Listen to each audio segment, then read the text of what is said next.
এই দেশের বিরুদ্ধে ষড়যন্ত্র করেছে তাদের সকলের বিরুদ্ধে এটা সুপ্রিম কোর্ট আইনজীবীদের প্রতিবাদ।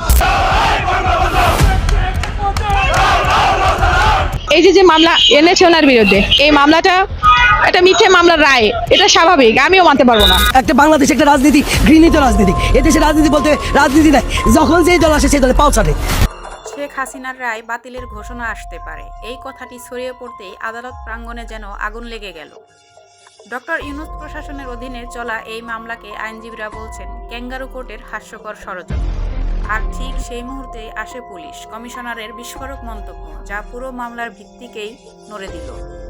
এই ভিডিওতে আপনি শুনবেন আদালতের ভিতরে কি ঘটল, আইনজীবীদের ক্ষোভ এবং কেন বলা হচ্ছে এই রায় হয়তো বাতিল হয়ে যাবে। শেষ পর্যন্ত দেখুন আজকের ঘটনার পর পুরো রাজনৈতিক পরিস্থিতি কোথায় গিয়ে দাঁড়াবে। সকাল থেকে আদালত প্রাঙ্গণে অস্বাভাবিক ভিড়, আইনজীবী, ছাত্র জনতা, রাজনৈতিক কর্মী, সবার মুখের একটাই কথা, মিথ্যা মামলার রায় গ্রহণযোগ্য নয়। বিশেষ করে আওয়ামী লীগ সমর্থিত আইনজীবীরা ক্ষোভে ফেটে পড়েন। তাদের অভিযোগ, ডক্টর ইউনূস প্রশাসন রাজনৈতিক প্রতিহিংসার জন্য আদালতকে ব্যবহার করছে। তারা একে বলছেন এটা বিচার নয়, এটা সাজানো নাটক। আজকের সবচেয়ে আলোচিত শব্দটি ক্যাঙ্গারু আদালত। প্রধান প্রসিকিউটর তাজুল ইসলামের উপস্থাপনাকে আইনজীবীরা বলছেন নাটকীয়, অমার্জিত এবং আইনের ভিত্তিহীন। অনেকেই সরাসরি বলেন এটা আদালত নয়, সার্কাসের প্রমোশন চলছে।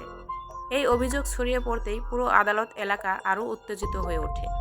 মামলার মূল অভিযোগ, শেখ হাসিনার নির্দেশেই নাকি ছাত্র জনতার উপর গুলি চালানো হয়েছিল। কিন্তু আইনজীবীরা বলছেন এই অভিযোগের কোনো ভিডিও, অডিও, ডকুমেন্টেড প্রমাণ আদালত দেখাতে পারেনি প্রসিকিউশন। বরং যে সাক্ষীরা আদালতে দাঁড়িয়েছেন তাদের বক্তব্য এক একজনের এক এক রকম। বড় প্রশ্ন, এমন বিভ্রান্তিকর সাক্ষ্য নিয়ে কি কোনো মৃত্যুদণ্ডের রায় হয়? গতকাল এক পুলিশ কমিশনারের দেওয়া বক্তব্য পুরো মামলায় ঝড় তোলে।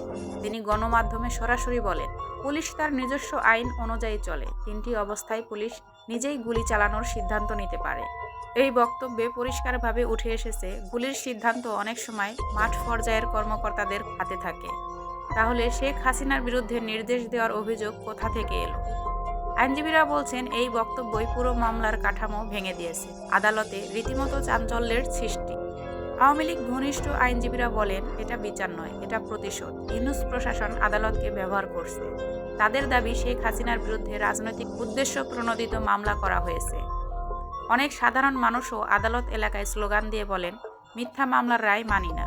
কেউ কেউ আবার লেখেন অবৈধ সরকারের অবৈধ রায়।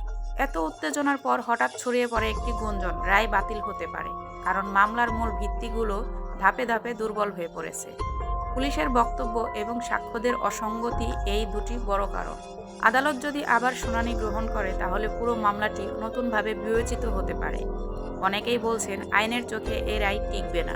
রাজনৈতিক মহলে গুঞ্জন, সেনাপ্রধান নাকি মামলাটি নিয়ে উদ্বেগ প্রকাশ করেছেন। কেউ কেউ বলছেন রায় বাতিলের সিদ্ধান্ত উপরের পর্যায় থেকে আসতে পারে। তবে সরকার এখন পর্যন্ত আনুষ্ঠানিকভাবে কিছু জানায়নি। আদালতের পরবর্তী শুনানি নির্ধারণ করবে দেশের রাজনৈতিক গতিপথ কোন দিকে যাবে। রাষ্ট্র, রাজনীতি এবং বিচার ব্যবস্থা সবই এখন এক সূক্ষ্ম মোড়ে দাঁড়িয়ে। নতুন আপডেট পাওয়ার সঙ্গে সঙ্গেই আমরা আপনাদের জানিয়ে দেব।